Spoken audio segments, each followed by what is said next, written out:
Welcome to Cade's lemon honey ginger garlic cayenne pepper tea, immune boosting tea. So let's get into this. This will really get you up and running during the winter months and keep your immune system up and high. My colleague Bridget loves this one. So let's get into it. So these are lemons. There's about 5. I've chopped them all up. And what you want to do is take out the center, the pips out of the middle. And I'll show you how to do that in a minute. So we're going to boil up the lemons, boil up water, put in the ingredients that I'll show you at the end, which is basically this ginger here and some garlic, about 5 cloves or so. You can adjust all these things to adjust flavor, but I cut right around here, just around the middle there, and just take out the pits, but otherwise you can fish them out individually. So as you can see here, I've got these lemons boiling and simmering down. I've cut out the centers just because it's quicker. And what I'll do is add this ginger and garlic, maybe 5 minutes before the end. You don't really need to cook these. These you should have raw anyway. They're much better for you. But you can just put them right at the end there, just a couple of minutes, maybe 5 minutes before the end to simmer down. And these have a lot of natural healing properties.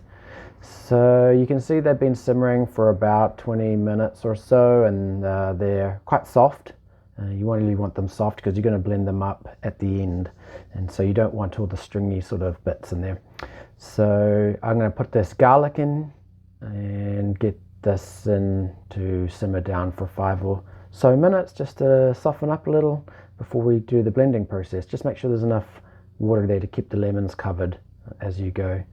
And see, they're nice and soft, so that should be good for either blending up or zizzing up with a zizzer or a hand stick blender. I'm going to put some cayenne pepper in, and you can put a few good shakes in there. You can adjust it to taste, but the cayenne pepper is really good for blood, to help with your immune system and blood flow. And it's good for that. And there's an old wives' tale, putting it in your socks to keep your feet warm. My grandmother used to do that. So they're almost ready now. They've simmered right down. They're cooking well, almost ready for the next stage, which is put the honey in.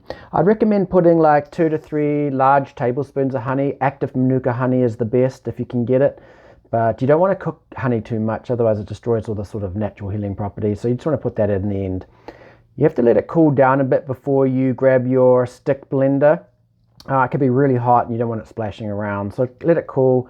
Blend it all up with your stick blender. Some people don't like the little bits in there, especially kids, so you might want to make sure you really zizz this up really well, blend it really well until it's a really creamy puree with no bits in it. What you want to do then is take the concentrate, put 2 large tablespoons and add hot water.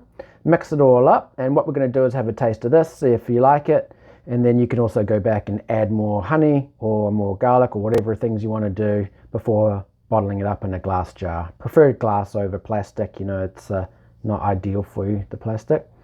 And we're going to be putting this into into a nice cup, your favorite cup, and you can add the honey now. So you put a couple of tablespoons of this, put the honey in, and delicious.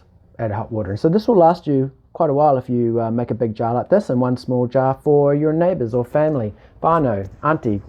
Here's the recipe, so you can whip through this and make this up for yourself, and you can add a little shot of hot whiskey for the adults for a little hot toddy. Classic. Hope you enjoyed that.